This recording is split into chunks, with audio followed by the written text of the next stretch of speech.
الحمد لله نحمده ونستعينه ونستغفره ونعوذ بالله من شرور أنفسنا ومن سيئات أعمالنا من يهده الله فلا مضل له ومن يضلل فلا هادي له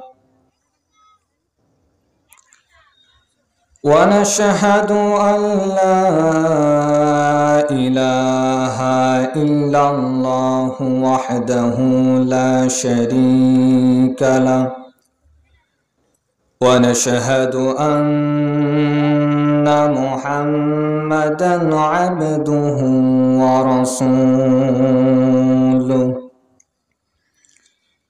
الذي أرسله بالحق بشيرا ونذيرا وداعيا إلى الله بإذنه وسراجا وقمرا منيرا أما بعد فإن خير الحديث كتاب الله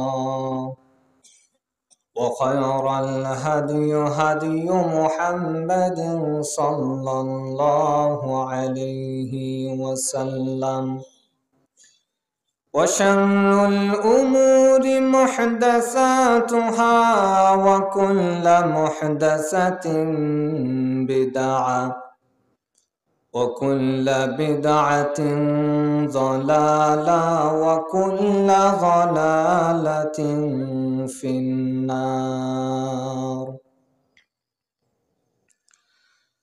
أعوذ بالله من الشيطان الرجيم. بسم الله الرحمن الرحيم. وما خلقت الجن والإنس إلا ليعبدون. وقال الله سبحانه وتعالى في موضع آخر: يا أيها الناس اعبدوا ربكم الذي خلقكم والذين من قبلكم لعلكم تتقون. وقال الله سبحانه وتعالى في موضع آخر: كل نفس ذائقة الموت وإنما توفون أجوركم يوم القيامة فمن زحزح عن النار وأدخل الجنة فقد فاز وما الحياة الدنيا إلا متاع الغرور. وقال الله سبحانه وتعالى في موضع آخر: سنعذبهم مرتين ثم يردون إلى عذاب عظيم. وقال الله سبحانه وتعالى في موضع آخر: فاليوم لا تظلم نفس شيئا ولا تجزون إلا ما كنتم تعملون.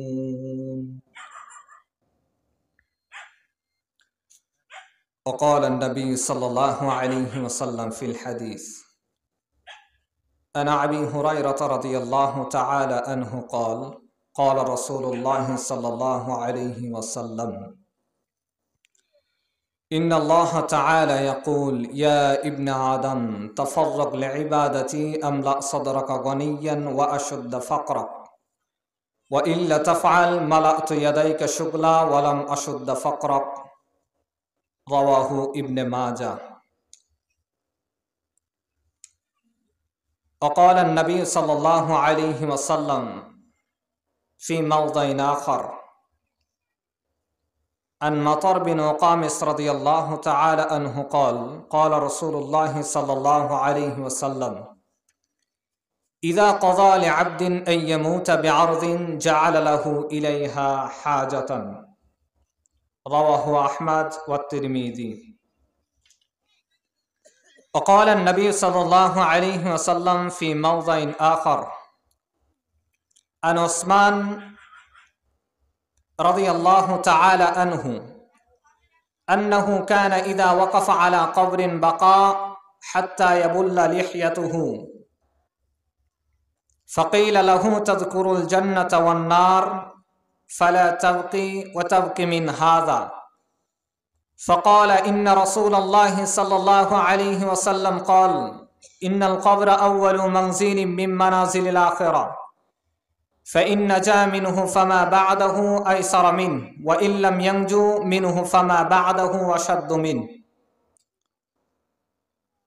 وقال النبي صلى الله عليه وسلم في موضع آخر عن عبد الله بن مسعود رضي الله تعالى عنه عن النبي صلى الله عليه وسلم يقول لا تزال قدم ابن آدم يوم القيامة من عند ربه حتى يسأل عن 5 عن عمره فيما أفناه وعن شبابه فيما أبلاه وماله من أين اكتسبه وفيما أنفقه وماذا عمل فيما علم رواه الترمذي بسند صحيح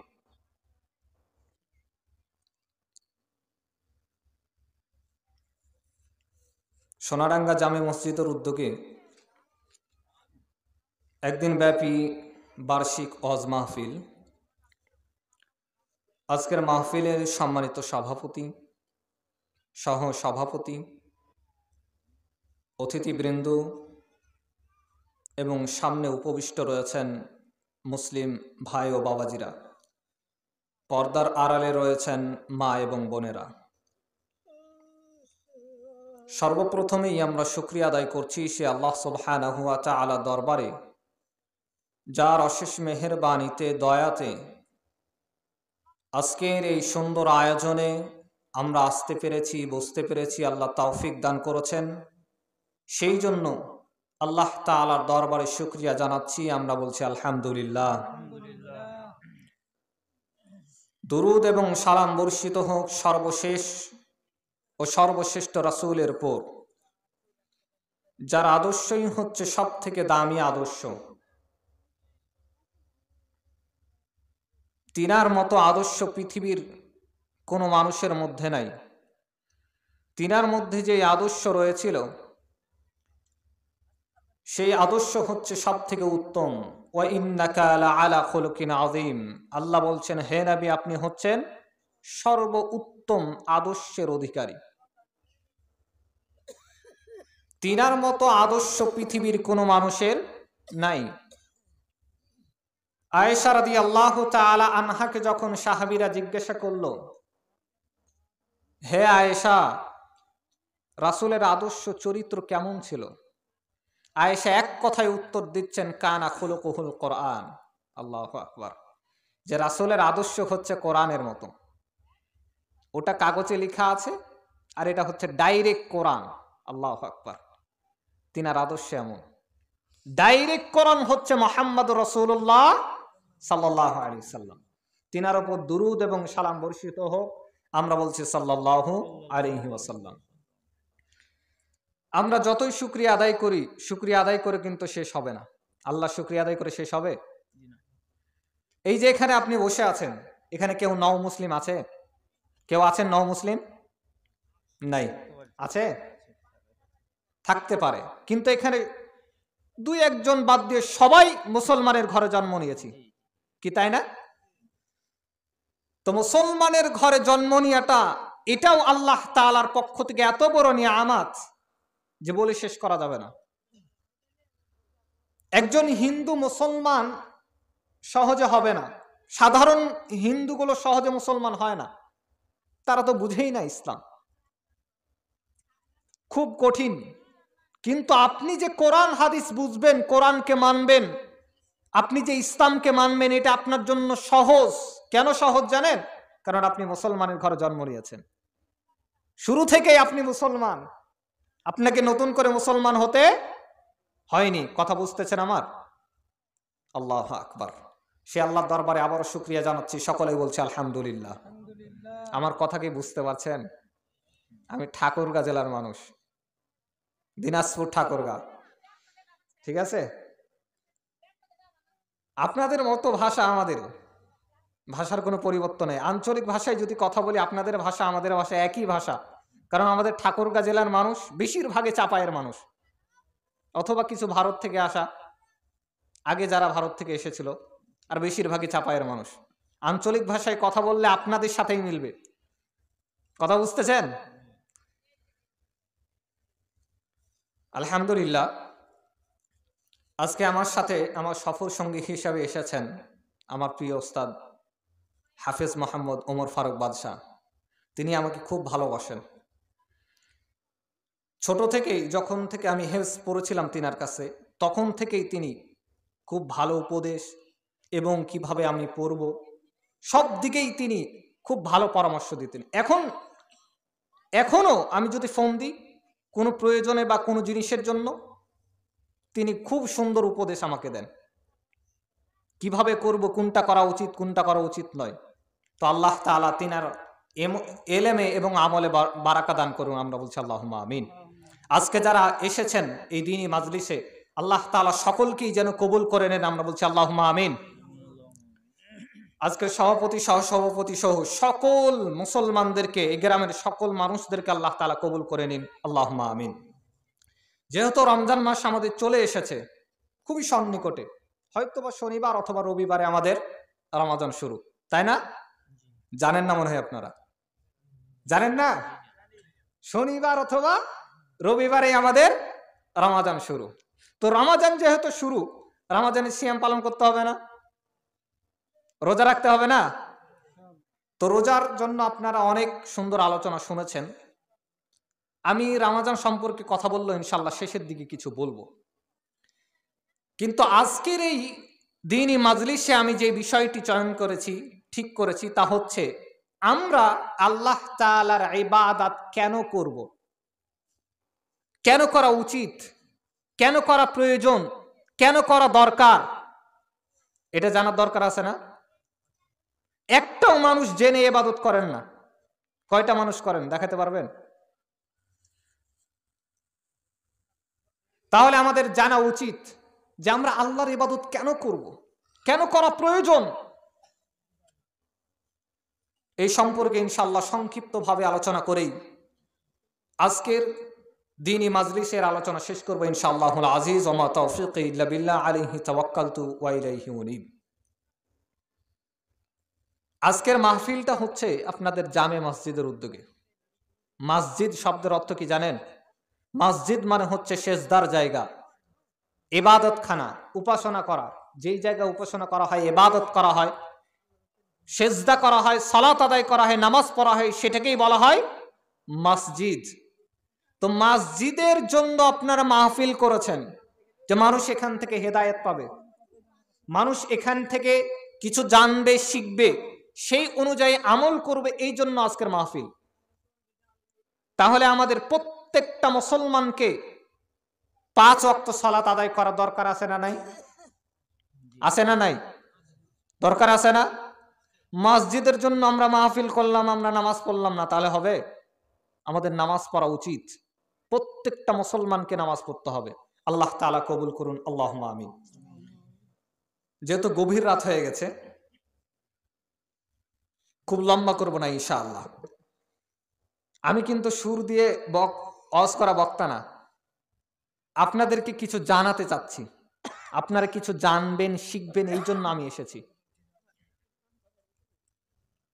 আমি সুর দিয়ে ওয়াজ করে আপনার মন জয় করলাম, আপনি সকালে উঠে বলবেন যে কত ভালো বক্তা ছিল, কত সুন্দরভাবে ওয়াজ করলো, কিন্তু আপনার মাথায় কিচ্ছু থাকবে না, ফজরের নামাজও পড়লেন না, তাহলে কিছু লাভ হবে না।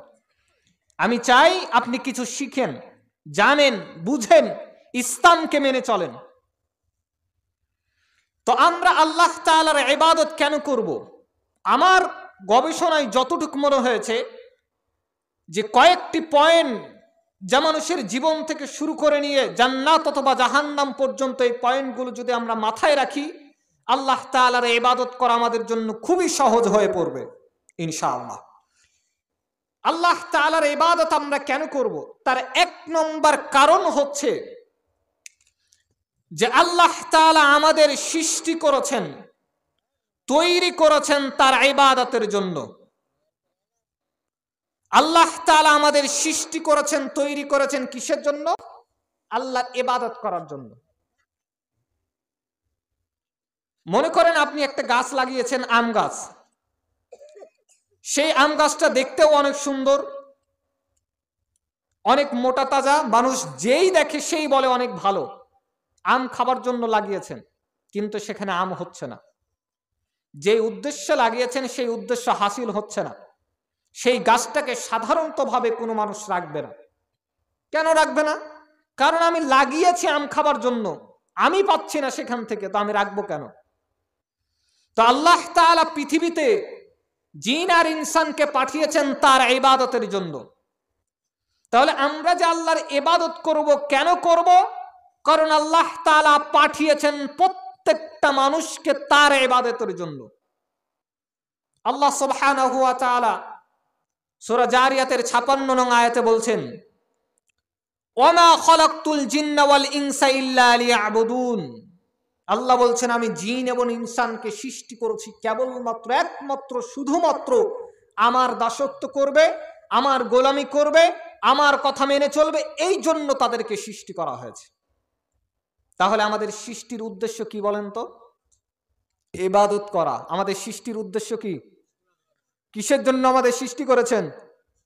খাবার জন্য শুধু?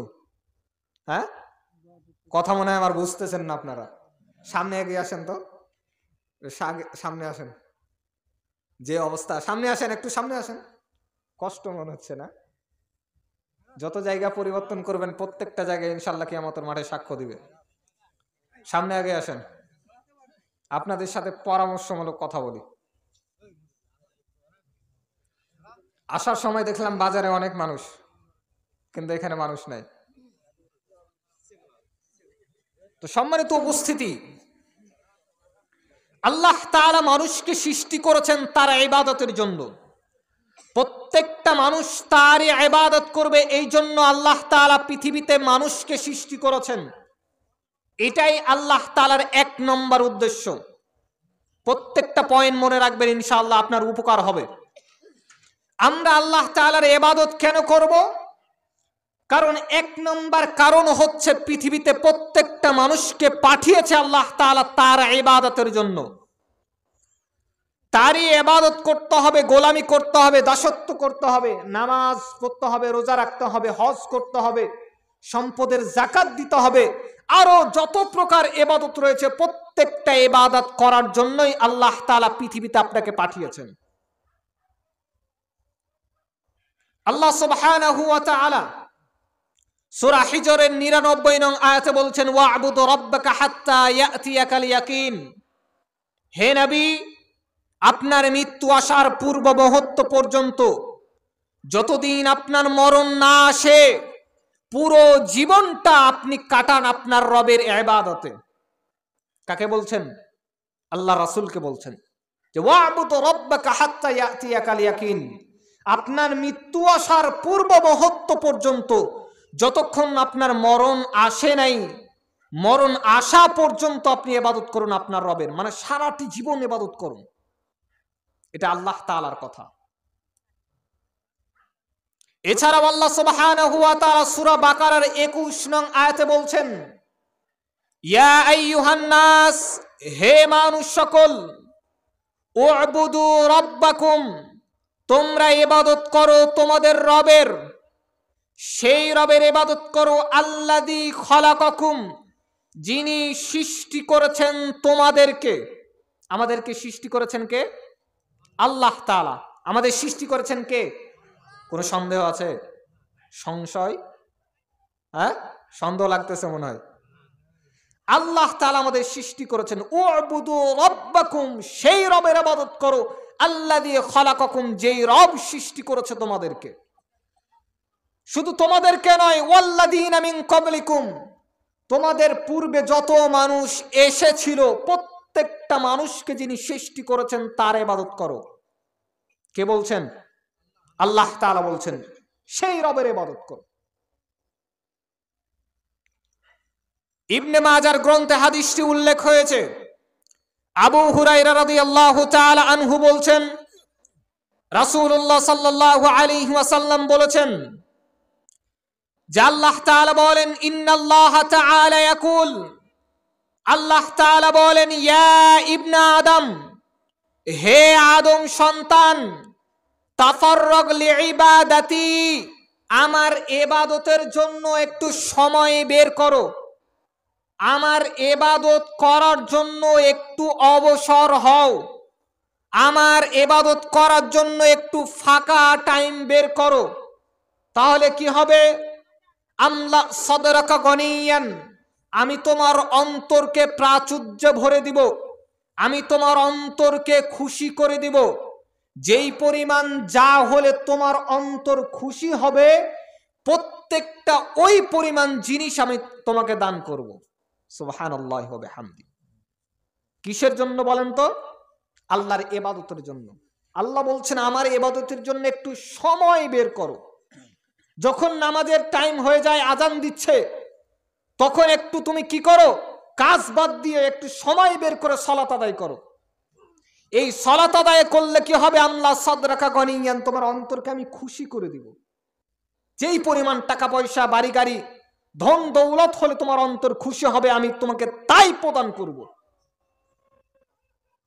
শুধু তাই নয়, ওয়া আশুদ্দা ফাকরাক, তোমার যত প্রকার অভাব রয়েছে প্রত্যেকটা অভাবকে আল্লাহ বলছেন আমি দূর করে দিব। সুবহানাল্লাহি ওয়া বিহামদি। অভাব নাই মনে হয় আপনাদের? আছে? আপনাদের অভাব আছে? অভাব নাই কারো? প্রত্যেকটা মানুষেরই অভাব আছে, সব জিনিসের অভাব রয়েছে। যার মনে করতেছেন গাড়ি বাড়ি সবই আছে, আপনি রাস্তা দিয়ে হেঁটে যাচ্ছেন, বড় বাড়ি দেখে বলছেন, আল্লাহ এই বাড়ি যদি আমার হতো। আপনি মনে মনে ভাবতেছেন, কিন্তু যার ওই বড় বাড়িটা, ওর শান্তি নাই। ওই ভাবতেছে রাত্রে ঘুম হয় না, 2টা করে ট্যাবলেট যদি ঘুমের ওষুধ না খায় আমার ঘুম হচ্ছে না, টেনশনে ঘুম হয় না, ডায়াবেটিসের কারণে বেশি কিছু খেতে পারে না। তাহলে আপনি ওই বাড়ি, বড় বাড়ি দেখিয়ে সুখ শান্তি খুঁজিয়েন না। আপনার সুখ শান্তি ওই জায়গায় রয়েছে যেই জায়গা আপনার আল্লাহর ইবাদত রয়েছে। আপনি নামাজ পড়বেন না, আপনার সারা জীবন সুখ হবে না, এই গ্যারান্টি আমি দিয়ে গেলাম। রমজান মাসের সিয়াম পালন করবেন না, রোজা রাখবেন না, সালাত আদায় করবেন না, আপনার সারা জীবনেও কোনো সুখ হবে না, শান্তি হবে না। কারণ আল্লাহ তাআলা বলছেন, যদি আমার ইবাদতের জন্য সময় বের করো, আমি তোমার অন্তরকে খুশি রাখবো, ভালো রাখবো, সুস্থ রাখবো, এবং তোমার যত প্রকার অভাব অনটন রয়েছে প্রত্যেকটা অভাব অনটনকে আমি আল্লাহ তাআলা দূর করে দিব। আর এর পরিবর্তে ওয়া ইল্লা তাফআল, আর তুমি যদি আমার ইবাদতের জন্য সময় বের না করো, সালাতের সময় হয়েছে, নামাজের সময় হয়েছে, আজান শুনতে পাচ্ছ, অথচ কাজকে বাদ দিয়ে সালাতের জন্য যদি না আসো, তাহলে আমি তোমার কি করব? মালা তুই ইয়াদাইকা শুগলা, তোমার 2 হাত আছে, 2 হাতকে এত ব্যস্ততা দ্বারা ভরিয়ে দেব যে তুমি প্রত্যেকটা দিন কাজ করবে, প্রত্যেক সপ্তাহে কাজ করবে, প্রত্যেক মাস কাজ করবে, পুরো বছরই এত কাজ করবে, তোমার অবসর সময় থাকবে না, বেশি কাজ করবে, বেশি টাকা ইনকাম করবে, অথচ ওয়ালাম আশুদ্দা ফাকরাক, তোমার অভাব দূর হবে না। এই গ্যারান্টি আল্লাহ তাআলা দিচ্ছেন যে তোমার অভাব দূর হবে না। হাদিসে কুদসির মধ্যে বলছেন যে তুমি যদি আমার ইবাদতের জন্য সময় বের করো, তোমার অন্তরকে আমি খুশি করে দিব, এবং কি করব? তোমার অভাব অনটনকে দূর করে দিব। আর আমার ইবাদতের জন্য যদি সময় বের না করো, তাহলে আমি তোমার 2 হাতকে এত ব্যস্ততা দ্বারা ভরিয়ে দিব, তোমার অবসর সময় থাকবে না, এত টাকা ইনকাম করবা, কিন্তু তোমার অভাবও দূর হবে না। অভাব দূর হবে না। অনেক মানুষ আছে রিক্সা চালায়, ভ্যান চালায়, মানুষের বাড়িতে কাজ করে, বিভিন্ন ধরনের কাজ করে, খুব স্বল্প ইনকাম, অথচ তার মাস শেষে কোনো ঋণ থাকে না। কিন্তু আপনি মনে করেন যে 30,000, 40,000, 50, 60, 70, 1 লাখ পর্যন্ত বেতন পাচ্ছেন, কিন্তু মাস শেষে দেখা যাচ্ছে 10,000 টাকা ঋণের মধ্যেই আছেন। কথা আমি ভুল বলছি মনে হয়? কথা বুঝতেছেন না? আমি বুঝাতে পারছি না? বুঝতেছেন কথা? তাহলে কি করতে হবে আমাদের? আল্লাহ তাআলার ইবাদত করতে হবে। আল্লাহ তাআলার ইবাদত করতে হবে। আল্লাহ তাআলার ইবাদত যদি করেন, স্বল্প ইনকাম হলেও আপনার অভাব অনটন থাকবে না। কিন্তু আল্লাহর ইবাদতের জন্য সময় বের না করলে, যতই বেশি আপনি ইনকাম করেন, আপনার অভাব অনটন দূর হবে না। এই জন্য আমাদের উচিত আল্লাহ তাআলার ইবাদত করা। আল্লাহ তাআলার ইবাদত কেন করবেন? কারণ 1 নম্বরে আল্লাহ তাআলা আপনাদেরকে সৃষ্টি করেছেন তার ইবাদতের জন্য। আজকের আলোচনার বিষয়বস্তু হচ্ছে কি? আমরা আল্লাহ তাআলার ইবাদত কেন করব? শুধু ইবাদত নয়, আমরা আল্লাহ তাআলার ইবাদত কেন করব? আপনি নামাজ কেন পড়বেন? সালাত আদায় কেন করবেন? সিয়াম পালন কেন করবেন? কারণ আপনাকে সৃষ্টি করা হয়েছে আল্লাহর ইবাদতের জন্য। কিসের জন্য? আল্লাহর ইবাদতের জন্য। দ্বিতীয় নম্বরে আসেন, আমরা আল্লাহ তাআলার ইবাদত কেন করব? ধরেন আল্লাহ তাআলা আপনাকে ইবাদতের জন্য সৃষ্টি করেছেন, কিন্তু আপনি বলছেন না আল্লাহ তাআলার ইবাদত আমি করব না। আমিও ধরে নিলাম আপনি আল্লাহ তাআলার ইবাদত করবেন না বা আপনি করিয়েন না, কিন্তু দ্বিতীয় নম্বর পয়েন্ট, আপনাকে আল্লাহর ইবাদত করাই লাগবে এই জন্যে যে আপনাকে মৃত্যুবরণ করতে হবে। 2 নম্বর কারণ কি? মৃত্যুবরণ করতে হবে। আচ্ছা, এখানে কেউ আছেন বলতে পারবেন যে আমি মৃত্যুবরণ করব না, মারা যাব না? বলতে পারবেন? আজকে কয়টার দিকে মারা গেছে? একজন 1টার দিকে মারা গেছে। উনার কি জানা ছিল আজকে মাহফিলের দিন আমি মারা যাব? জানতো? আপনি এখান থেকে উঠে যেতে পারবেন? আপনি জানেন? জানেন? আপনি জানেন না? আপনি এখানে বসা অবস্থায় মারা যেতে পারেন। পৃথিবীর এমন কোন দার্শনিক বৈজ্ঞানিক পৃথিবীতে নাই যে আপনাকে এই গ্যারান্টি দিবে যে আপনি 5 মিনিট এই জায়গায় বসে থাকতে পারবেন। আরে 5 মিনিটও নয়, 1 মিনিট, 1 মিনিটও নয়, 1 সেকেন্ড বসে থাকতে পারবেন, এর গ্যারান্টি পৃথিবীর কেউ দিতে পারবে না। তাহলে আপনি কেন সালাত আদায় করেন না, নামাজ পড়েন না? কেন করেন না? নামাজ কেন পড়েন না? কারণ আপনার অন্তরের মধ্যে মরণের ভয় আসেনি। এখানে যত মানুষ আছে প্রত্যেকটা মানুষ জানে যে আমি মৃত্যুবরণ করব। কেউ নাই এখানে জানে না যে আমি মৃত্যুবরণ করব, এই কথা জানে না, কেউ নাই। কিন্তু ওই মরণের ভয়টা তার অন্তর পর্যন্ত যায়নি। তার অন্তরে তালা লেগে গেছে। তার অন্তরটা পাথরের থেকেও বেশি শক্ত, কঠিন হয়ে গেছে, কঠোর হয়ে গেছে। এই জন্য হাজার মরা মানুষ সে নিজের চোখে দেখছে, জানাজা পড়তেছে, মাটি নিজে দেখছে যে 3.5 হাত কবরে আমি নামালাম, আরে আমি মাটি দিলাম, তার উপরে মাটি দিয়ে আমি আসলাম, অথচ আমি যে মরবে এই চিন্তা তার মধ্যে নাই। কেউ বলতে পারবেন যে আমি যে মাটি দিয়ে আসলাম দুপুরে বা বিকালে যে জানাজা করে নামাজ মাটি দিয়ে এসেছেন, আপনি মাটি দেওয়ার সময় একবার ভেবেছেন যে আমাকে মৃত্যুবরণ করতে হবে? এই মানুষটা, যে মানুষটা মারা গেছে, ওর জায়গায় আপনি নিজেকে দাঁড় করিয়েছেন যে এই জায়গায় যদি আমি হতাম আজকে আমার অবস্থা কি হতো? আমি যদি এই কবরে থাকতাম আমার অবস্থা কি হতো? আমার পুঁজি তো নাই, আমার সঞ্চয়কৃত কোনো আমল নাই যা আমি পরকালে আল্লাহর দরবারে দেখাবো, পরকালে নিয়ে উঠবো, এই সঞ্চয়কৃত কোনো আমলই তো আমার নাই।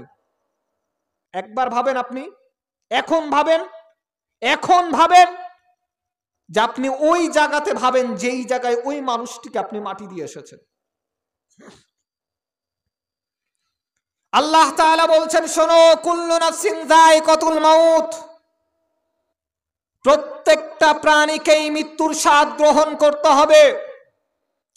পৃথিবীতে এমন কোন প্রাণওয়ালা বস্তু জিনিস নাই কোন প্রাণী নাই যেই প্রাণী মৃত্যুর স্বাদ গ্রহণ করতে, যাকে মৃত্যুর স্বাদ গ্রহণ করতে হবে না বা মৃত্যুবরণ করবে না। প্রত্যেকটা প্রাণওয়ালা বস্তুকেই, জিনিসকেই, ব্যক্তিকেই মৃত্যুবরণ করাই লাগবে। এই যে কুল্লু নাফসিন যায়িকাতুল মাউত, এই অংশটুকু আল্লাহ সুবহানাহু ওয়া তাআলা কোরআনুল কারীমের 3টা জায়গায় উল্লেখ করেছেন। 3টা জায়গায়। 1 নম্বরে সূরা আলে ইমরান 4 নং পারা 13 নং পৃষ্ঠার 185 নং আয়াত। 2 নম্বরে সূরা আম্বিয়া 17 নং পারার 3 নং পৃষ্ঠার 34 এবং 35 নং আয়াতে এসেছে। এছাড়াও 3 নম্বরে সূরা আনকাবুত 21 নং পারা 2 নং পৃষ্ঠার 57 নং আয়াতে এসেছে কুল্লু নাফসিন যায়িকাতুল মাউত। একটাই কথা আল্লাহ তাআলা 3টা জায়গায় উল্লেখ করেছেন কোরআন কারীম। সূরা আলে ইমরান 185 নং আয়াতে আল্লাহ তাআলা বলছেন কুল্লু নাফসিন যায়িকাতুল মাউত, প্রত্যেকটা প্রাণীকেই মৃত্যুর স্বাদ গ্রহণ করতে হবে। ওয়া ইন্নামা তুওয়াফাউনা উজুরাকুম ইয়াউমাল কিয়ামাহ, এরপরে কিয়ামতের দিন তোমাদেরকে তোমাদের পূর্ণ প্রতিফল দেওয়া হবে। পৃথিবীতে যা আমল করেছো কিয়ামতের ময়দানে সেই আমলের বদলা, প্রতিদান, প্রতিফল তোমাদেরকে দেওয়া হবে। ফামান যুহজিহা আনিন নার, যাকে জাহান্নাম থেকে দূরে রাখা হবে, ওয়া উদখিলাল জান্নাহ, এবং জান্নাতে প্রবেশ করানো হবে, ফাকাদ ফাজ, ওই ব্যক্তি হয়ে যাবে কিয়ামতের মাঠে সফলকাম। তাহলে আপনি যদি সফলকাম হতে চান, কিয়ামতের মাঠের সবথেকে বড় সফলতা এটাই যে জাহান্নাম থেকে বাঁচতে হবে, জান্নাতে প্রবেশ করতে হবে যে কোনো মূল্যে। চুরি করে কিন্তু জান্নাতে প্রবেশ করা যাবে না। আপনাকে জাহান্নামে দিয়েছে, আপনি লুস করে বেরিয়ে চলে আসবেন, এটা সম্ভব নয়, সম্ভব নয়। এটা দুনিয়ার কোনো জেলখানা বা কয়েদখানা নয় যে আপনি সেই জাহান্নাম থেকে বেরিয়ে চলে আসবেন, জান্নাতে এমনিতেই ঢুকে যাবেন। যদি কিয়ামতের মাঠে সফলকাম হতে চান তাহলে আমলের প্রয়োজন। আল্লাহ তাআলা সূরা আম্বিয়ার 34 এবং 35 নং আয়াতে বলছেন ওয়ামা জাআলনা লিবাশারিম মিন ক্বাবলিকাল খুলদ, হে নবী আপনার পূর্বে আমি কোন মানুষকে চিরস্থায়ী বানাইনি, স্থায়িত্ব দিইনি। আফাইম মিত্তাফাহুমুল খালিদুন, অতএব তুমি কি মারা যাবে আর তারা কি থেকে যাবে? তুমি মরে যাবে, মারা যাবে, আর এই যত মানুষ আছে তারা কি থেকে যাবে? থাকবে না। কুল্লু নাফসিন যায়িকাতুল মাউত, প্রত্যেকটা প্রাণীকেই মৃত্যুর স্বাদ গ্রহণ করতে হবে। ওয়া নাবলুকুম বিশ-শাররি ওয়াল খায়রি ফিতনা, এবং আল্লাহ তাআলা তোমাদের পরীক্ষা করবেন ভালো দ্বারা এবং মন্দ দ্বারা, উভয় জিনিস দ্বারা তোমাদেরকে আল্লাহ তাআলা পরীক্ষা করবেন। আপনার জীবনে ভালো যত কিছু ঘটছে সেটাও আল্লাহ তাআলার পরীক্ষা, যেটা মন্দ ঘটতেছে, খারাপ কিছু ঘটতেছে, সেটাও আল্লাহ তাআলার পক্ষ থেকে একটা পরীক্ষা। যখন আপনি বিপদে পড়বেন তখন হায় হুতাশ করিয়েন না। যখন কোনো বিপদ আপনার ঘাড়ে চলে আসবে তখন হায় হুতাশ করিয়েন না। তখন আপনি আল্লাহর উপর ধৈর্য ধারণ করুন, সবুর করুন, এবং সালাত আদায় করে সালাতের মাধ্যমে উযু করে 2 রাকাত নামাজ পড়ে তার মাধ্যমে আল্লাহর কাছে আপনি পানাহা চান। আল্লাহকে বলেন আল্লাহ এই বিপদ থেকে তুমি হেফাজত করো। তাহলে ইনশাআল্লাহ এর মাধ্যমে আল্লাহ তাআলা আপনাকে মুক্তি দিবেন। ভালো জিনিস দ্বারাও আল্লাহ তাআলা আপনাকে পরীক্ষা করছে, আবার খারাপ জিনিস দ্বারাও আল্লাহ তাআলা আপনাকে পরীক্ষা করছে। তাহলে বোঝা যাচ্ছে প্রত্যেকটা প্রাণীকেই মৃত্যুর স্বাদ গ্রহণ করতে হবে, সবাই মারা যাবে। একটু অন্তরের মধ্যে ঢুকান, এই কথাগুলো একটু অন্তরের মধ্যে ঢুকান।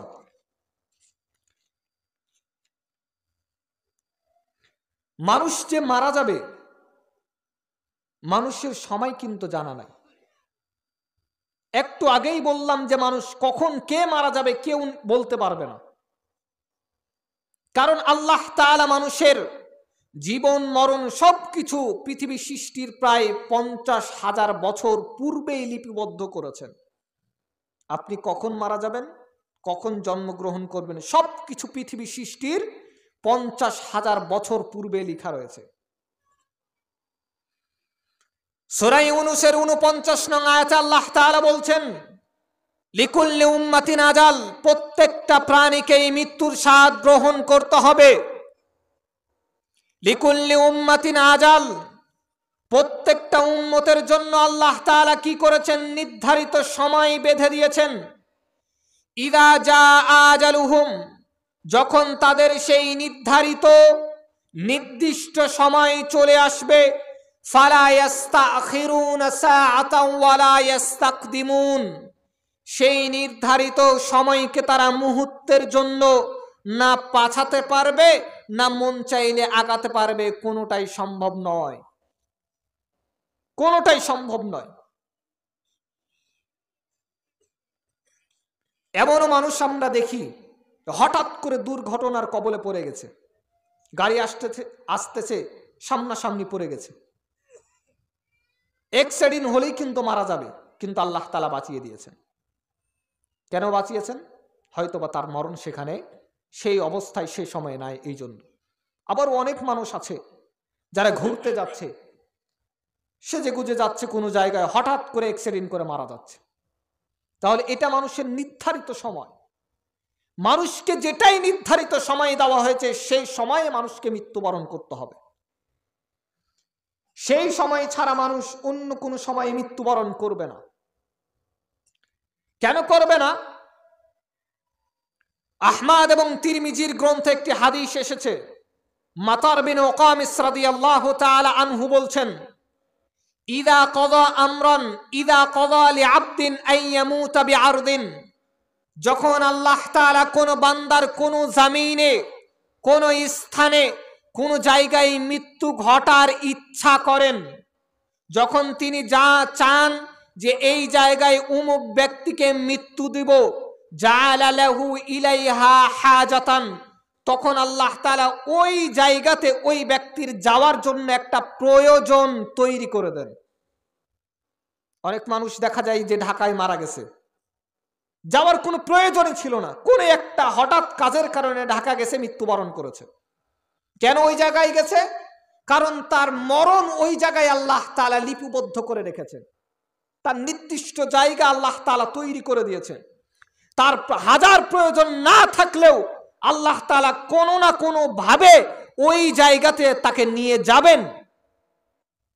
অনেক মানুষ আছে না যারা বলবে যে অমুক জায়গায় না গেলে এই ব্যক্তি মৃত্যুবরণ করতো না, বলেন এই কথা, অমুক জায়গায় না গেলে এই ব্যক্তি মৃত্যুবরণ করতো না। সম্পূর্ণ ভুল কথা। তার মরণ আছে বিধায় সে ওখানে গেছে। আরো বলে না, এই ছোট বাচ্চাটা অকালে মারা গেল। অকালে কেউ মারা যায়? ওর কালই শেষ, তো অকাল কোথায় থেকে হলো? তার সময় শেষ, অকাল কোথায় থেকে হলো? তাকে সময় দেওয়া হয়েছে 5 বছর, 7 বছর, 10 বছর, 15 বছর, এই জন্য সে ওই সময়ে মারা যাচ্ছে। আপনি বলছেন অকালে মারা গেছে, তার মানে আপনি বেশি বুঝেন না, এটা বলবেন না। আল্লাহ তাআলা তার সময় যেইটুকু নির্ধারণ করে দিয়েছেন ওই সময়ে তাকে মৃত্যুবরণ করতে হবে। 1 সেকেন্ড এদিক আর ওদিক হওয়া চলবে না, আল্লাহ তাআলা করবেন না। যেই জায়গায়, যে সময়, যে অবস্থায় মানুষের মৃত্যু লেখা রয়েছে সে অবস্থায় মানুষ মৃত্যুবরণ করবেই। মরণের সময় মানুষ মরণ থেকে বাঁচতে চাইবে। সূরা মুনাফিকুনের 10 এবং 11 নং আয়াতে আল্লাহ সুবহানাহু ওয়া তাআলা বলছেন, ওয়া আনফিকু মিম্মা রাযাকনাকুম, তোমরা আল্লাহর রাস্তায় দান করো, মিম্মা রাযাকনাকুম, যে সমস্ত রিজিক তোমাদেরকে আল্লাহ সুবহানাহু ওয়া তাআলা দিয়েছেন, যেই রিজিক, যেই টাকা পয়সা, যেই বাড়ি গাড়ি, যেই সম্পদ, যা কিছু আল্লাহ তাআলা তোমাকে দিয়েছে তা থেকে তুমি আল্লাহর রাস্তায় দান করো। এই জায়গায় একটা কথা বলি, আপনার যত টাকা পয়সা, যত সম্পদ আছে, যা আছে, প্রত্যেকটা জিনিস আল্লাহ তাআলার দেওয়া। কার দেওয়া বলেন তো? আপনার নিজের আপনার প্রত্যেকটা জিনিস আল্লাহ তাআলার দেওয়া। আপনি মনে করছেন আমি তো সারাদিন খেটে ইনকাম করলাম, কিন্তু খাটার তৌফিক আপনাকে কে দিয়েছে? হাসপাতালে যান, যার পাটা নাই সে বুঝে, যার হাত নাই সে বুঝে। তাকে গিয়ে বলেন যে তুমি খাচ্ছ না কেন? সে বলবে আমি খাটবো কিভাবে, আমার হাত নাই, আমার পা নাই। তাহলে আপনি খাচ্ছেন কিভাবে? কারণ আপনার পা আছে, হাত আছে, সংরক্ষণ করে রেখেছেন আল্লাহ তাআলা। তার মানে ইনকাম আপনার নয়। যা ইনকাম করছেন প্রত্যেকটা ইনকাম, প্রত্যেকটা টাকা, প্রত্যেকটা পয়সা আল্লাহ তাআলার দেওয়া এক একটা আমানত। পরিবারের জন্য খরচ করবেন, দানের নেকি হবে। নিজে খাবেন, পরিবারের জন্য খরচ করবেন, ভালো পন্থায় ব্যয় করবেন। আপনি ইনকাম করছেন এই জন্য মনে করিয়েন না সব সম্পদ আমার, আমি যা ইচ্ছা যেভাবে ইচ্ছা সেভাবে খরচ করব, এই কথা ভাবিয়েন না। সম্মানিত উপস্থিতি, যা বলছিলাম যে আল্লাহ তাআলা বলছেন ওয়া আনফিকু মিম্মা রাযাকনাকুম, তোমাদেরকে যেই সম্পদ আল্লাহ তাআলা দিয়েছে তা হতে তোমরা আল্লাহর রাস্তায় দান করো। কেন দান করবে? মিম্মা রাযাকনাকুম মিন ক্বাবলি আইয়াতি আহাদাকুমুল মাউত, তোমরা সম্পদ আল্লাহর রাস্তায় দান করো তোমাদের কারো মৃত্যু আসার পূর্বে। তোমরা কেউ মারা যাবে, কারো মরণ চলে আসবে, এর পূর্বেই তোমরা আল্লাহর রাস্তায় দান করো। কেন মরণের পূর্বে দান করবা? নয়তো মরণের সময় বলবা ফায়াকুলু রব্বি লাউলা আখারতানি ইলা আজালিন করিব, হে আল্লাহ আমাকে একটু সময় দেন।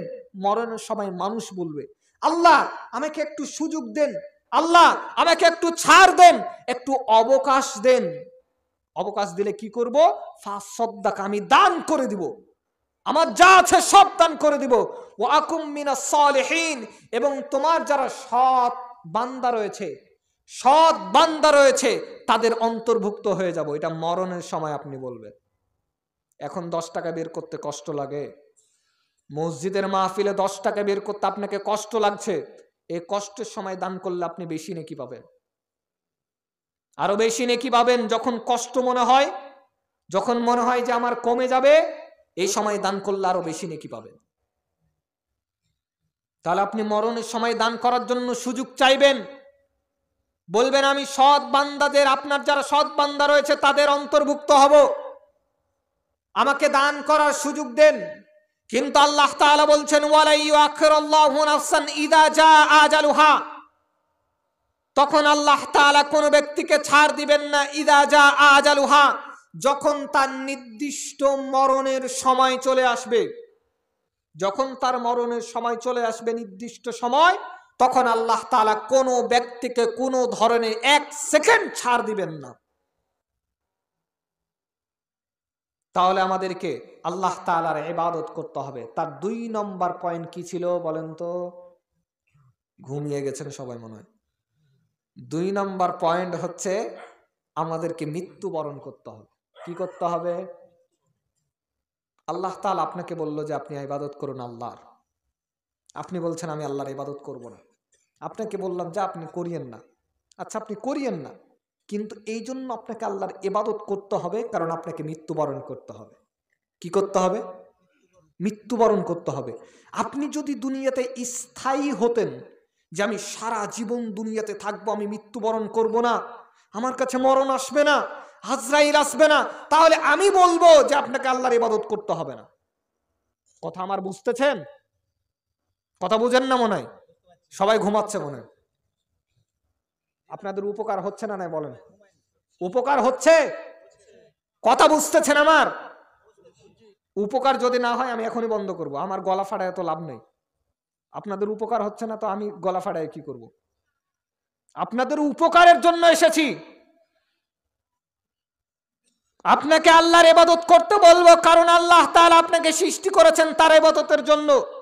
আপনি ওই সুন্দর গাছটাকে রাখলেন না, আমের গাছকে কেন রাখলেন না? সেই গাছে আম হচ্ছে না, যেই উদ্দেশ্য লাগিয়েছেন সেই উদ্দেশ্য হাসিল হচ্ছে না। তাহলে আল্লাহ তাআলা আপনাকে উদ্দেশ্য করে পাঠিয়েছেন যে আপনি তার ইবাদত করবেন, কিন্তু আপনি তার ইবাদত করছেন না। দ্বিতীয় নম্বরে, আপনি আল্লাহর ইবাদত করতে বাধ্য, কারণ আপনাকে মৃত্যুবরণ করতে হবে। যদি আপনি না মরতেন তাহলে আপনাকে নামাজ পড়তে বলতাম না, রোজার জন্য বলতাম না, হজের জন্য বলতাম না, তাসবিহ তাহলিল ইবাদত জিকির আজকারের জন্য বলতাম না। কারণ আপনাকে তো মরতে হবে, আমলের দরকার, তো আপনাকে আল্লাহর ইবাদত করতে হবে। 3 নম্বর কারণ, মনে করেন আপনি ভাবছেন যে আমি আল্লাহ তাআলার ইবাদত করব না। কেন করবেন না? কারণ আমি মৃত্যুবরণ করব না। তারপরে আবার ভাবলেন না মৃত্যু তো বরণ করব, তাহলে ইবাদত করা দরকার। বা ভাবছেন ইবাদত করব না, মৃত্যুবরণ করলে ইবাদত করব না। আমিও বলবো যে আপনি আল্লাহর ইবাদত করিয়েন না। মৃত্যুবরণ করে যদি আপনাকে কবরে যেতে না হয় তাহলে আল্লাহর ইবাদত করিয়েন না। মৃত্যুবরণ করে যদি আপনাকে কবরে যেতে হয়, একবারের জন্য যদি বুঝতে পারেন যে আমাকে কবরে যেতে হবে, তাহলে আপনাকে ইবাদত আল্লাহর করাই লাগবে। মৃত্যুবরণ করেই যদি মানুষের জীবন শেষ হয়ে যেত তাহলে ইবাদতের প্রয়োজন ছিল না। এই জন্য আল্লাহ তাআলার ইবাদতের প্রয়োজন, আপনাকে ইবাদত করতে হবে। আপনি আল্লাহ তাআলার ইবাদত করতে বাধ্য। কেন? কারণ আপনাকে কবরে যেতে হবে। সূরা তাওবার 101 নং আয়াতে আল্লাহ তাআলা বলছেন, সানুআযযিবুহুম মাররাতাইন, অচিরেই কিছু কিছু কবরবাসীকে আল্লাহ তাআলা 2 বার শাস্তি প্রদান করাবেন, 2 বার শাস্তি দিবেন। সুম্মা ইউরাদ্দুনা ইলা আযাবিন আযীম, এরপরে আল্লাহ তাআলা তাদেরকে মহা শাস্তি জাহান্নামের দিকে পাঠিয়ে দিবেন। এটা কবরের শাস্তি, আপনাকে 2 বার শাস্তি দেওয়া হবে, আল্লাহর ইবাদত করবেন না। কবরে কিছু কিছু মানুষকে, অপরাধীদেরকে 2 বার শাস্তি দিবেন আল্লাহ তাআলা, এরপরে মহা শাস্তি জাহান্নামের দিকে ফেরত পাঠানো হবে। কবর কতটা ভয়ানক আপনি বুঝতে পারেননি, কারণ মনটা আপনার এখনো শক্ত হয়ে আছে। বুঝার মন মানসিকতা এখনো আপনার মধ্যে তৈরি হয়নি, যার কারণে কবর কতটা ভয়ানক এখনো বুঝতেছেন না আপনি। কবর কতটা ভয়ানক জানেন?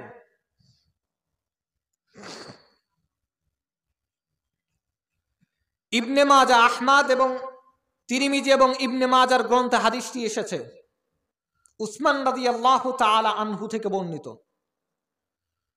আন্নাহু ইদা ওয়াকাফা আলা কবরিন বাকা হাত্তা ইয়াবুল্লা লিহিয়াতুহু। উসমান রাদিয়াল্লাহু তাআলা আনহু যখন কবর দেখতেন তিনি এত বেশি কাঁদতেন যে হাত্তা ইয়াবুল্লা লিহিয়াতুহু, তার দাড়ি মোবারক ভিজে যেত কবর দেখে। উসমান রাদিয়াল্লাহু তাআলা আনহু যখন কবর দেখতেন এত বেশি কাঁদতেন যে তার দাড়ি মোবারক পর্যন্ত ভিজে যেত। সাহাবীরা জিজ্ঞাসা করছে, কিলা কিলা লাহু তাযকুরুল জান্নাতা ওয়ান নার। উসমান রাদিয়াল্লাহু তাআলা আনহুকে জিজ্ঞাসা করা হলো, ও উসমান, যখন তোমার কাছে জান্নাতের কথা বলা হয়, জাহান্নামের কথা বলা হয়, তুমি এত বেশি কাঁদো না, এত বেশি চোখের পানি ফেলো না, কিন্তু ফালা তাবকি ওয়া তাবকি মিন হাদা ওয়া তাবকি মিন হাদা, যখন তুমি কবর দেখো তখন তুমি এত বেশি কাঁদো কেন? যখন তুমি জান্নাতের কথা শোনো, জাহান্নামের কথা শোনো, তখন তুমি এত বেশি কাঁদো না, কিন্তু যখন তুমি কবর দেখো এত বেশি কাঁদো কেন? তখন উসমান বলছেন, ফাকালা ইন্না রাসূলুল্লাহি সাল্লাল্লাহু আলাইহি ওয়াসাল্লাম ক্বাল, নিশ্চয় রাসূলুল্লাহ সাল্লাল্লাহু আলাইহি ওয়াসাল্লাম বলেছেন, ইন্নাল কবরা আউয়ালু মানজিলিম মিন মানাজিলিল আখিরা, পরকালের যতগুলো জটিল এবং কঠিন স্তর রয়েছে, পরকালের যতগুলো জটিল এবং কঠিন স্তর রয়েছে তার মধ্য থেকে প্রথম জটিল এবং কঠিন স্তর হচ্ছে কবর। ফাইন নাজা মিনহু ফামা বাদাহু আইসারা মিন, যেই ব্যক্তি এই জটিল এবং কঠিন স্তর কবর থেকে মুক্তি পেয়ে যাবে তার জন্য পরকালের সমস্ত দরজাগুলো, সমস্ত জায়গাগুলো সহজ হয়ে যাবে, সমস্ত স্তর সহজ হয়ে যাবে। ওয়া ইল্লাম ইয়ানজু মিনহু ফামা বাদাহু আশাদ্দু মিন, আর যেই ব্যক্তি এই পরকালের প্রথম জটিল এবং কঠিন স্তর কবরে মুক্তি পাবে না, আটকা পড়ে যাবে, তার জন্য পরকালের প্রত্যেকটা জায়গা জটিল এবং কঠিন হয়ে পড়বে। আপনার অন্তরে এখনো লাগেনি কথাটা, কথাটা এখনো বুঝতে পারেন? যে কবরে আপনি 10 বার যাচ্ছেন মনে করেন, একবারও আপনার চোখে পানি বের হয় না। মনে করেন আপনি 30 বছর থেকে মানুষকে মাটি দিচ্ছেন, একবারও আপনার চোখে এক ফোঁটা চোখের পানি বের হয় না। ওই উসমান ওই কবর দেখে এত বেশি কাঁদতেন যে জান্নাত দেখেও কাঁদতেন না, জান্নাতের কথা শুনে, জাহান্নামের কথা শুনেও এত বেশি কাঁদতেন না। সাহাবীরা তাই আশ্চর্য হয়ে গেছেন, উসমান কি বলো তুমি, কি অবস্থা তোমার, এত বেশি কাঁদছো কেন তুমি? তুমি জান্নাতের কথা শুনো, জাহান্নামের এত ভয়াবহ কথা শুনো, অথচ তুমি এত বেশি কাঁদো না, কিন্তু কবর দেখলে এত বেশি কাঁদছো কেন তুমি? তোমার দাড়ি মোবারক ভিজে যাচ্ছে, এত বেশি কাঁদছো কেন? উসমানের কথা হচ্ছে, উসমান বলছে যে রাসূলুল্লাহ সাল্লাল্লাহু আলাইহি ওয়াসাল্লাম বলেছেন যে পরকালে যতগুলো জটিল এবং কঠিন স্তর রয়েছে তার মধ্য থেকে প্রথম জটিল কঠিন স্তর হচ্ছে কবর। আমি যদি মুক্তি না পাই কবরে, পরকালের প্রত্যেকটা স্তর আমার জন্য কঠিন হয়ে পড়বে। এই জন্য উসমান রাদিয়াল্লাহু তাআলা আনহু কবরের কথা শুনে এত বেশি কাঁদছে। অথচ আপনার মন এখনো গলে না, আপনার মন পাথরের মতো শক্ত হয়ে গেছে। আপনি এখনো আল্লাহর ইবাদতের দিকে ফিরবেন না, নামাজ পড়বেন না, আপনি দাড়িকে আপনি লম্বা করবেন না, টাকনুর ওপরে কাপড় পরিধান করবেন না, সালাত আদায় করবেন না, সিয়াম পালন করবেন না। কবর কতটা ভয়ানক কি দিয়ে বুঝাবো? উসমান রাদিয়াল্লাহু তাআলা আনহু বলছেন, উসমান বলছেন, ওয়াকালা রাসূলুল্লাহ সাল্লাল্লাহু আলাইহি ওয়াসাল্লাম মা রাআইতু মানদারান কাত্তু ইল্লা ওয়াল কবর আফযাউ মিন।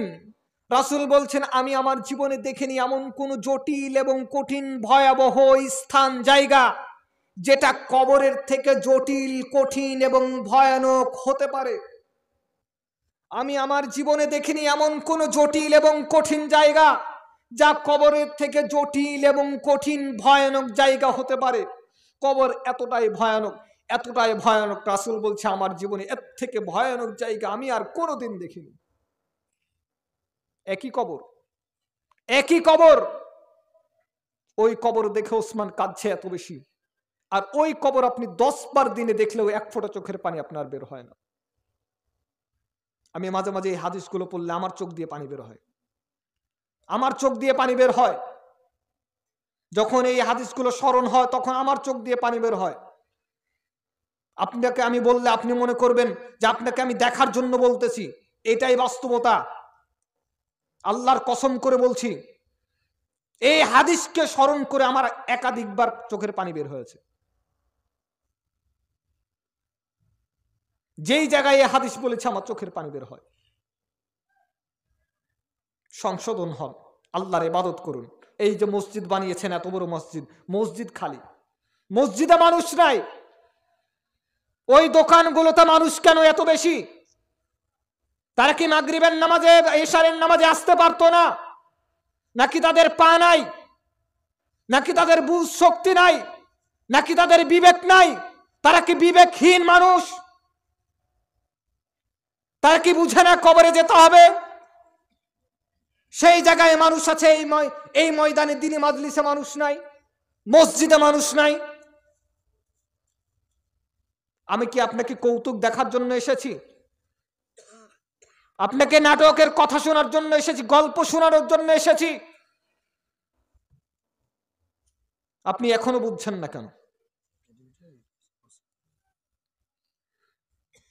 আসুন আমরা সংশোধন হই, আমাদের সংশোধন হওয়া উচিত। সময় খুবই কম। আগে মানুষ যেই পরিমাণ বাঁচত, এখন 100 বছর 80 বছরের মানুষ খুঁজে পাওয়া যায় না। তবে 2-1টা থাকতে পারে খুঁজলেও। আমার একজন দাদি আছে, প্রায় 70-80 বছর বয়স, এখনো বেঁচে আছে। আমি তাকে দেখলে স্মরণ করি, আল্লাহ, ওই পরিমাণ বয়স তো কেউ পাচ্ছে না। 50 বছর পার হোক, আপনার আর আমার অবস্থা কি যে হবে আল্লাহু আলাম। আমরা জানি না আমাদের অবস্থা কি হবে। 60 বছর মানুষ বাঁচে না গড়ানে। 60 বছর তো পার হওয়া দূরের কথা। তাহলে সময়, আপনার আমার জীবনের সময় খুবই মূল্যবান, খুবই দামি। আমাদের জীবনের সময় খুবই অল্প সময়, দাম অনেক বেশি। তাই আমাদের উচিত কিভাবে আমরা ইবাদত করব বেশি বেশি। সম্মানিত উপস্থিতি, বলছিলাম যে কবর খুবই ভয়ানক জায়গা। কবর কতটা ভয়ানক জানেন? ইবনে উমর রাদিয়াল্লাহু তাআলা আনহু বলছেন, যখন সাদ রাদিয়াল্লাহু তাআলা আনহু, সাদ বিন মুআজ মারা গেলেন, তাহাররাকা লাহুল আরশ, সাদের মৃত্যুতে আরশ পর্যন্ত কেঁপেছে। তাহাররাকা লাহুল আরশ ওয়াফতিহাত লাহু আবওয়াবুস সামা, সাদের মৃত্যুতে আসমানের দরজা খুলে দেওয়া হয়েছিল। ওয়া শাহিদাহু সাবউনা আলফান, সাদ বিন মুআজ এমন একজন সাহাবী যার জানাজাতে প্রায় ৭০,০০০ মালাইকা ফেরেশতা অংশগ্রহণ করেছিল। ওয়া শাহিদাহু সাবউনা আলফান মিনাল মালাইকা, ৭০,০০০ ফেরেশতা। সাদের মৃত্যুতে আরশ কেঁপেছে, আসমানের দরজা খোলা হয়েছে। এমনকি সাদ বিন মুআজের মৃত্যুতে ৭০,০০০ ফেরেশতা জানাজা আদায় করেছে। এত বড় সাহাবী, অথচ লাকাদ যাম্মা যাম্মাতান সুম্মা ফুরিজা আনহু, তার কবরকেও সংকীর্ণ করে দেওয়া হয়েছিল। সুম্মা ফুরিজা আনহু, যদিও পরবর্তীতে প্রশস্ত করা হয়েছে। এত বড় সাহাবী, তারপর কবরকে সংকীর্ণ করে দেওয়া হয়েছে। কবর কতটা ভয়ানক জায়গা। এই জন্য আমাদের বোঝা উচিত যে আল্লাহ তাআলার ইবাদত আমরা কেন করব। আমার নামাজ পড়া দরকার কেন? ভালো করে বুঝেন, নামাজ পড়া দরকার কেন? কারণ আল্লাহ তাআলা ১ নম্বরে আমাদের সৃষ্টি করেছেন তার ইবাদতের জন্য। দ্বিতীয় নম্বরে আমাদেরকে মৃত্যুবরণ করতে হবে। তৃতীয় নম্বরে আমাদেরকে কবরে যেতে হবে। মনে থাকবে না? আপনাদের মন খারাপ হচ্ছে নাকি? কষ্ট পাচ্ছেন? লম্বা আলোচনা, অনেক লম্বা রয়েছে, 11টা বাজতে যাচ্ছে, অনেক লম্বা আলোচনা রয়েছে। আমি আপনাদেরকে যতটুকু পারি ইনশাআল্লাহ সংক্ষিপ্তভাবে এই পয়েন্টগুলো মনে রাখেন। ভিতরে আলোচনা মনে না থাকলে এই পয়েন্টগুলো মনে রাখেন। আমি আল্লাহর ইবাদত করব কেন? 1 নম্বরে আল্লাহ আমাকে সৃষ্টি করেছেন তার ইবাদতের জন্য। কিসের জন্য? ক্লাস নিচ্ছি আপনাদের ক্লাস নিচ্ছি, ক্লাসে ছাত্র হিসাবে উত্তর দিবেন না। 1 নম্বরে আল্লাহ তাআলার ইবাদত আমরা কেন করব? কারণ আল্লাহ তাআলা আমাদের সৃষ্টি করেছেন তার ইবাদতের জন্য। কিসের জন্য? 5 ওয়াক্ত নামাজ পড়ব তো ইনশাআল্লাহ। দ্বিতীয় নম্বরে আল্লাহ তাআলার ইবাদত এই জন্য করব যে আমাদেরকে মৃত্যুবরণ করা লাগবে। কি করা লাগবে? মৃত্যুবরণ করা লাগবে। মনে থাকবে? তৃতীয় নম্বরে আল্লাহ তাআলার ইবাদত এই জন্য করা জরুরি যে আমাদেরকে কবরে যেতে হবে। কিসে যেতে হবে? কোথায় যেতে হবে? চিরদিন বাঁচতে পারবেন না। মনে থাকবে ইনশাআল্লাহ? তাহলে আজ থেকে নিয়ত করেন যে ফজরের নামাজ মিস দিব না ইনশাআল্লাহ। সবাই ওয়াদা করতে পারবেন? পারবেন? হাত তুলতে আমি বলবো না, আপনার অন্তরের নিয়তটাই লাগবে। আপনি হাত তুলে আমাকে দেখাই দিলেন, ফজরের নামাজ পড়লেন না, ওই হাত দেখার আমার প্রয়োজন নয়। আপনি অন্তরেই করেন যে আমি ইনশাআল্লাহ ফজরের নামাজ পড়বই। পারবেন তো ইনশাআল্লাহ? আরো আসেন, আর 2-1টা পয়েন্ট আমি ইনশাআল্লাহ উল্লেখ করব। লম্বা আলোচনা। মহিলাদের জন্য সর্বশেষ একটা হাদিস বলবো ইনশাআল্লাহ, সহজে জান্নাতে যাওয়ার সহজ উপায় মহিলাদের জন্য ইনশাআল্লাহ শেষের দিকে। তৃতীয় নম্বরে আল্লাহ তাআলার ইবাদত আমরা এই জন্য করব যে যদি আমরা কবরে গিয়েই আমাদের জীবন শেষ হয়ে যেত তাও এক কথা ছিল, কিন্তু আমাদেরকে কিয়ামতের মাঠে উঠতে হবে। কোথায় উঠতে হবে? কিয়ামতের মাঠে। মনে করেন আপনি মৃত্যুবরণ করলেন, কবরেও গেলেন, কিন্তু কবর থেকে আপনার জীবন শেষ, তাহলে এক হতো যে আল্লাহ তাআলার ইবাদত করার আপনার দরকার নেই। কিন্তু যেহেতু আপনাকে কিয়ামতেও উঠতে হবে, কিয়ামতে আপনাকে উঠতে হবে, অতএব আল্লাহ তাআলার ইবাদত করতেই হবে।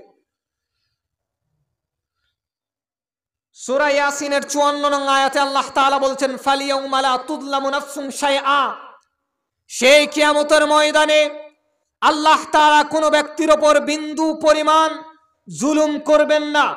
ওয়ালা তুজজাউনা ইল্লা মা কুনতুম তা'মালুন, তোমাদেরকে প্রতিফল তাই দেওয়া হবে যা তোমরা আমল করেছো।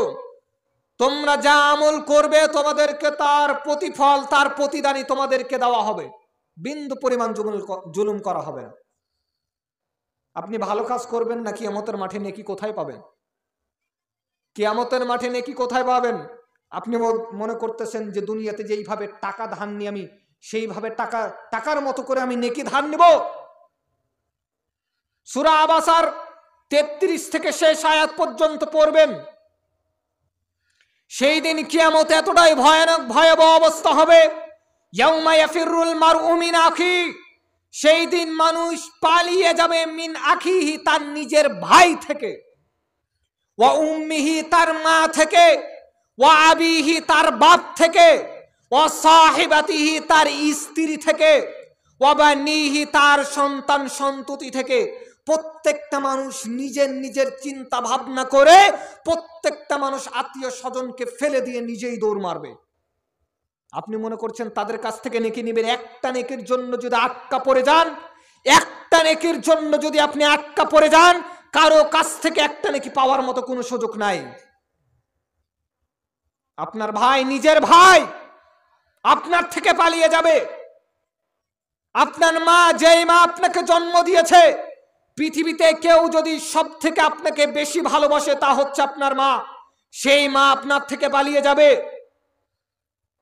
সব থেকে আপনাকে আদর স্নেহ সোহাগ দিয়ে বড় করছে আপনার পিতা, সেই পিতা কিয়ামতের মাঠে আপনাকে ছেড়ে পালিয়ে যাবে, আপনার কাছ থেকে পালিয়ে যাবে। মানুষ তার বাপ থেকে পালিয়ে যাবে। তার ভাই যদি বলে ভাই আমাকে একটা নেকি দাও, দিবে না। তার মা যদি বলে ছেলে আমাকে একটা নেকি দাও, কেউ দিবে না। তার বাবা যদি বলে আমাকে একটা নেকি দাও, কিয়ামতের মাঠে কেউ দিবে না। ও সাহিবাতি, তার নিজের স্ত্রী পর্যন্ত পালিয়ে যাবে। আপনার স্ত্রীকে বলবেন একটা নেকি দাও, আপনার স্ত্রী আপনাকে বলবে একটা নেকি দেন আমাকে। আপনি স্বামী হিসাবে পৃথিবীতে সমস্ত আমার চাওয়া পাওয়া পূরণ করেছেন, সমস্ত আশা আকাঙ্ক্ষা পূরণ করেছেন। আমি একটা শাড়ি চাইলে আমার জন্য 2টা শাড়ি নিয়ে এসেছেন। আমি 5 টাকার কিছু খাইতে চাইলে আমার জন্য 10 টাকার জিনিস নিয়ে এসেছেন। আজকে একটা নেকি দেন। আপনি স্বামী হিসাবে আমাকে একটা নেকি দেন। সেই স্ত্রী পালিয়ে যাবে, আপনিও তার কাছ থেকে পালিয়ে যাবেন। কেউ কারোর সাথে কেউ কাউকে নেকি দিবে না। অবানিহি, এবং আপনার সন্তানও আপনার থেকে পালাবে। আপনি আপনার সন্তান থেকে পালাবেন। আপনার সন্তান বলবে আব্বা দুনিয়াতে সব কিছু দিয়েছো, সব চাহিদা পূরণ করেছো, এমন কোনো কিছু নাই যেটা আমি চেয়েছি অথচ পাইনি, এমন কোনো কিছু নাই, অথচ আজকে আমাকে একটা নেকি দাও, বেশি কিছু লাগবে না, একটা নেকি দাও। সেদিন পালিয়ে যাবে। আপনার পিতা পালাবে, আপনার ছেলে পালাবে। সেই দিন এতটা ভয়ানক ভয়াবহ অবস্থা হবে কিয়ামতের মাঠ। তাই তো আল্লাহ সুবহানাহু ওয়া তাআলা সূরা আল-আর 16 এবং 17 নং আয়াতে বলছেন, বাল তুসিরুনাল হায়াতাদ দুনিয়া, তোমরা এই দুনিয়ার জীবনকে বেশি প্রাধান্য দিচ্ছ, ওয়াল আখিরাতু খায়র, অথচ আখিরাতের জীবন হচ্ছে উত্তম, ওয়া আবকা, এবং সেটাই হচ্ছে চিরস্থায়ী। আখিরাতের জীবনে উত্তম, সেটাই চিরস্থায়ী। আপনি দুনিয়ার জীবন নিয়ে বেশি পড়ে আছেন আপনার সন্তানের জন্য, আপনার ছেলে মেয়ে স্ত্রীর জন্য। আপনি নামাজ পড়েন না, যে আমি যদি নামাজ পড়তে যাই আমার সময় কমে যাবে, আমি টাকা কম পাবো, আমার স্ত্রীকে কাপড় কিনে দিতে পারবো না, আমার ছেলে মেয়েকে এটা ওটা কিনে দিতে পারবো না। এই জন্য আপনি সালাত বাদ দিয়ে কাজ করছেন, নামাজ বাদ দিয়ে কাজ করছেন, অথচ কিয়ামতের মাঠে ওই সন্তান আপনাকে দেখে পালাবে।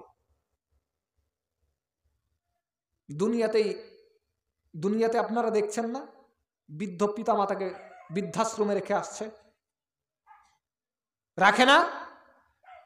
বৃদ্ধ পিতা মাতাকে বৃদ্ধাশ্রমে রেখে আসছে। দুনিয়াতেই যদি এই অবস্থা হয়, কিয়ামতের মাঠে কি অবস্থা হবে? আপনার খোঁজ নিবে না। সন্তানের জন্য কিছু করতে চাইলে লিমিটের মধ্যে করতে হবে, এরিয়ার মধ্যে করতে হবে, লিমিট ছাড়া করা যাবে না। আপনি আপনার ইবাদতকে নষ্ট করে দিয়ে আপনার ছেলে সন্তানের জন্য খাটছেন, এটা ভুল। আপনার ছেলে সন্তানই কিয়ামতের মাঠে আপনার থেকে পালিয়ে যাবে। এই জন্য সতর্ক আর সাবধান হন। আপনি যতই নিজের সম্পদ আর সম্পদ মনে করেন, আপনার সম্পদ শুধুমাত্র 3টা। ভালো করে শুনে যান, 3টা সম্পদ আপনার। 2টা সম্পদ দুনিয়াতেই থেকে যাবে, একটা মাত্র সম্পদ আপনার আখিরাতে যাবে, কবরে যাবে। আবু হুরায়রা রাদিয়াল্লাহু তাআলা আনহু বলছেন, মুসলিম গ্রন্থে হাদিসটি উল্লেখ হয়েছে, ইয়াকুলুল আব্দি মালি মাল, আদম সন্তান বলে যে আমার সম্পদ আমার সম্পদ, অথচ ওয়া ইন্না মালুহু মিন মালি সালাসা, আদম সন্তানের সম্পদ হলো তিনটা। কয়টা? তিনটা। এক, মা আকালা ফা আফনা, যা সে খেয়ে শেষ করে ফেলে সেটাই তার সম্পদ। আপনি এই পর্যন্ত যা খাবার খেয়ে শেষ করে ফেলেছেন ওইগুলো হচ্ছে আপনার সম্পদ। আও লাবিসা ফা আবলা, যা আপনি পরিধান করে ছিঁড়ে ফেলেছেন, যা পরিধান করে ছিঁড়ে ফেলেছেন ওটা আপনার সম্পদ। আও আতা ফাক্তানা, এবং যা আপনি পরকালের জন্য দান করে সঞ্চয় করেছেন এটা আপনার সম্পদ। এছাড়া যত গাড়ি বাড়ি টাকা পয়সা যা আছে, ওয়ামা সাওয়া যালিকা যাহিবুন ওয়া তারিকুহু লিন-নাস, প্রত্যেকটা সম্পদ আপনার ওয়ারিসরা নিয়ে যাবে, একটাও আপনাকে দিবে না। তাহলে আপনি যা খাচ্ছেন সেটা আপনার, যা আপনি পরিধান করছেন সেটা আপনার, যা আপনি দান করছেন, এই যে মসজিদ মাদ্রাসায় দান করছেন এটা আপনার, এছাড়া আপনার একটাও না।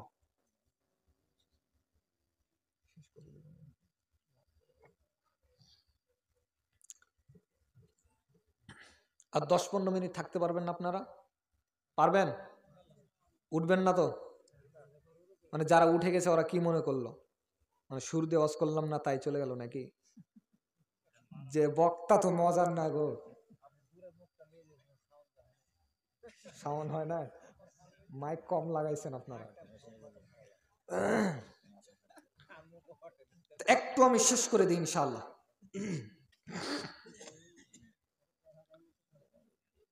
আর একটু থামেন, কেউ উঠবেন না, এই যতগুলো আছেন কেউ উঠবেন না, উঠবেন না ইনশাআল্লাহ। 10 থেকে 15 মিনিট ইনশাআল্লাহ, কথার খেলাফ করব না। এখন বাজে 11:06, 10 থেকে 15 মিনিট ইনশাআল্লাহ, একটু শেষ করে দিই আমি। তাহলে আপনার সম্পদ এই তিনটে। আরেকটা, আরো অনেকগুলো আলোচনা আছে। সর্বশেষ আপনাকে যেটা বলি তা হচ্ছে যে আপনি আল্লাহ তাআলার ইবাদত কেন করবেন? কারণ সর্বশেষ হচ্ছে আপনাকে জাহান্নাম থেকে বাঁচতে হবে। কি থেকে বাঁচতে হবে? জাহান্নাম থেকে। যেহেতু জাহান্নাম থেকে আপনাকে বাঁচতে হবে, অতএব আপনাকে আল্লাহর ইবাদত করতেই হবে। এখন আসেন শুরু থেকে আমরা মিলাই। 1 নম্বরে আল্লাহ তাআলার ইবাদত আমরা কেন করব? কারণ আল্লাহ তাআলা আমাদের সৃষ্টি করেছেন তার ইবাদতের জন্য। 2 নম্বরে আল্লাহর ইবাদত কেন করব? কারণ আমাদেরকে মৃত্যুবরণ করতে হবে। 3 নম্বরে আল্লাহর ইবাদত কেন করব? কারণ আমাদেরকে মৃত্যুর পরে আবার কবরেও যেতে হবে। 4 নম্বরে আল্লাহর ইবাদত আমরা কেন করব?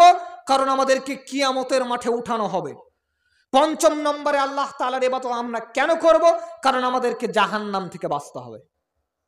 এই 5টা মনে থাকবে না? যখনই আপনার মনে হবে যে আমি নামাজ পড়তে যাব না বা কাজটা সেরে নি, তখন এই 5টা খেয়াল করবেন যে আমাকে তো সৃষ্টি করা হয়েছে ইবাদতের জন্য, আমাকে তো মৃত্যুবরণ করতে হবে, কবরে যেতে হবে, আমাকে আখিরাতে উঠতে হবে। না হয় যদি আমি আমল ভালো না করে আমাকে জাহান্নামে যেতে হবে। তো জাহান্নাম থেকে বাঁচতে গেলে অবশ্যই আল্লাহর ইবাদত করাই লাগবে। এই 5টা পয়েন্ট অবশ্যই আপনারা মনে রাখবেন। অনেক আলোচনা ছিল, যা হোক সময় সংকীর্ণ, মহিলাদের জন্য সর্বশেষ একটা হাদিস উল্লেখ করি। মহিলারা সহজেই জান্নাতে যেতে পারে যদি 4টা কাজ করে। আপনারাও মনে রাখেন, শুধু মহিলারা মনে রাখবে তা না, বাড়ি গিয়ে ওয়াজ করবেন। লোকমান হাকিমের কথা শুনেছেন, কোরআনে যার কথা এসেছে, ইয়া বুনাইয়া আকিমিস সালাহ ওয়া আমুর বিল মারুফ ওয়ানহা আনিল মুনকার ওয়াসবির আলা মা আসাবাক। লোকমান হাকিম তার সন্তানকে উপদেশ দিয়েছে, তুমি কি করো? সালাত আদায় করো, সৎ কাজের আদেশ করো, অসৎ কাজের নিষেধ করো, ধৈর্য ধারণ করো বিপদ আপদে। কিন্তু আপনার সন্তানকে আপনি উপদেশ কোনোদিন দেননি। শরম লাগে কিভাবে নামাজের কথা বলবেন, রোজার কথা কিভাবে বলবেন, আপনাকে শরম লাগে বলতে। অথচ লোকমান হাকিম নিজে তার সন্তানকে উপদেশ দিয়েছেন।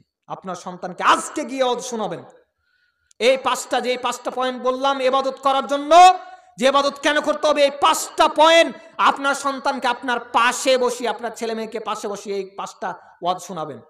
দেখি আজকের ওয়াজ থেকে আপনি কি নিয়ে গেলেন, ইনশাল্লাহ বোঝা যাবে। মহিলারা সহজেই জান্নাতে যেতে পারে যদি 4টা কাজ করে। আব্দুর রহমান ইবনে আউফ রাদিয়াল্লাহু তাআলা আনহু বলছেন, আহমদ এবং মিশকাত গ্রন্থে হাদিসটি উল্লেখ হয়েছে, রাসূলুল্লাহ সাল্লাল্লাহু আলাইহি ওয়াসাল্লাম বলেছেন, ইযা সাল্লাত আল মারআতুল খামসাহা, আল মারআতু খামসা, যখন কোন মহিলা 1 নম্বরে 5 ওয়াক্ত নামাজ পড়বে, 1 নম্বরে 5 ওয়াক্ত নামাজ পড়বে, ওয়াসামাত শাহরাহা, এবং রমজান মাসের সিয়াম তথা রোজা পালন করবে। সালাত মানে হচ্ছে নামাজ, সালাত মানে কি বাংলা জানেন? সালাত আরবি, সিয়াম আরবি। সালাতের বাংলা হলো নামাজ, সিয়ামের বাংলা হলো রোজা। বুঝতেছেন? তাহলে 1 নম্বরে যে মহিলা 5 ওয়াক্ত নামাজ পড়বে, 2 নম্বরে ওয়াসামাত শাহরাহা, রমজান মাসের সিয়াম পালন করবে, ওয়াহাফিজাত ফারজাহা, 3 নম্বরে লজ্জা স্থানের হেফাজত তথা পর্দা মেনটেন করে চলবে, 4 নম্বরে ওয়াআতাআত বালাহা, এবং স্বামীর খেদমত করবে। এই 4টা কাজ করলে কিলা লাহা উদখুলিল জান্নাহ, তাকে বলা হবে জান্নাতে প্রবেশ করো, মিন আইয়ি আবওয়াবিল জান্নাতি শি'তি, যেই দিক দিয়ে তোমার ইচ্ছা, জান্নাতের 8টা দরজার সেই দিক দিয়েই তুমি জান্নাতে যাও। সুবহানাল্লাহ। যে দিক দিয়ে ইচ্ছা সেই দিক দিয়ে জান্নাতে যাও। কাজ কয়টা? 4টা। 4টা কাজ মহিলা করলে জান্নাতের 8টা দরজাই তাদের জন্য খোলা। 1 নম্বরে 5 ওয়াক্ত সালাত, মহিলারা মনে রাখেন, 1 নম্বরে 5 ওয়াক্ত সালাত, যে কোনো মূল্যে যে কোনো অবস্থায়, সুস্থ আছেন, রোগ মুক্ত আছেন, সুস্থ আছেন, সমস্ত কাজকে বাদ দিয়ে 5 ওয়াক্ত নামাজ অবশ্যই পড়বেন। 2 নম্বরে রমজান মাসের সিয়াম পালন করবেন। 3 নম্বরে লজ্জা স্থানের হেফাজত তথা পর্দা মেনটেন করে চলবেন, পর্দা করে চলবেন। 4 নম্বরে স্বামীর কথা মেনে চলবেন। এই 4টা কাজ করলে আপনাদের জন্য জান্নাতের 8টা দরজা খোলা। তাহলে স্বামীর খেদমত করবে মহিলারা, আর আপনারা স্ত্রীদেরকে খালি পিটাবেন নাকি? হ্যাঁ? কোনদিন যদি ভুল করেও আপনি বলেন, শেখ আব্দুর রাজ্জাক বিন ইউসুফ বলতেন, ভুল করেও যদি আপনি বলেন যে তোর ঠোঁট মোটা, নাক মোটা, তাহলে 40 বছর আপনাকে ভালোবাসবে না। এটাই বাস্তব। আপনি স্ত্রী যত প্রশংসা করবেন, স্ত্রী তত বেশি ভালোবাসবে আপনাকে। আপনি তার বদনাম করছেন কেন? তোকে নিয়ে সুখ পাইলাম না, শান্তি পাইলাম না, তোর বাপের কাছ থেকে কিছু পাইলাম না, ওর বাপের কি আছে না আছে ওটা আপনি নিবেন কেন? আপনি ফকির কেন? আপনি গরিব কেন?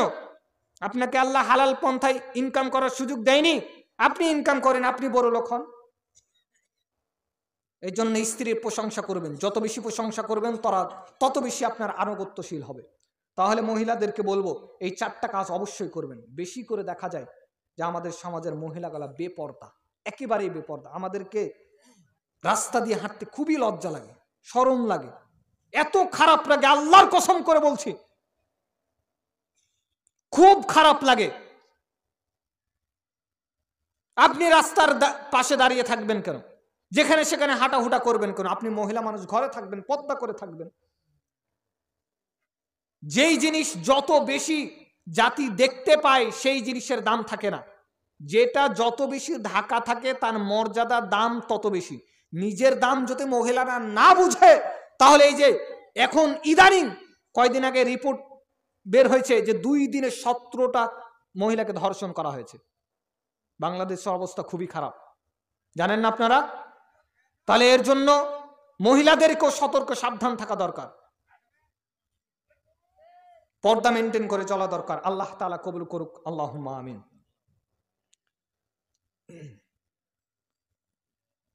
তো সর্বশেষ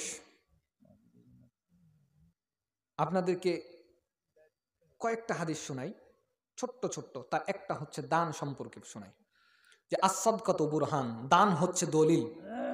আপনার যেমন জমি জায়গা আছে, জমি জায়গা দলিল আছে, কিয়ামতের মাঠে দান আপনার জন্য দলিল হবে। আপনি জোর করে বলবেন আল্লাহকে, আল্লাহ জান্নাত পাবো। কেন জান্নাত পাবা? কারণ এই যে দান করেছে আমার কাছে দলিল আছে।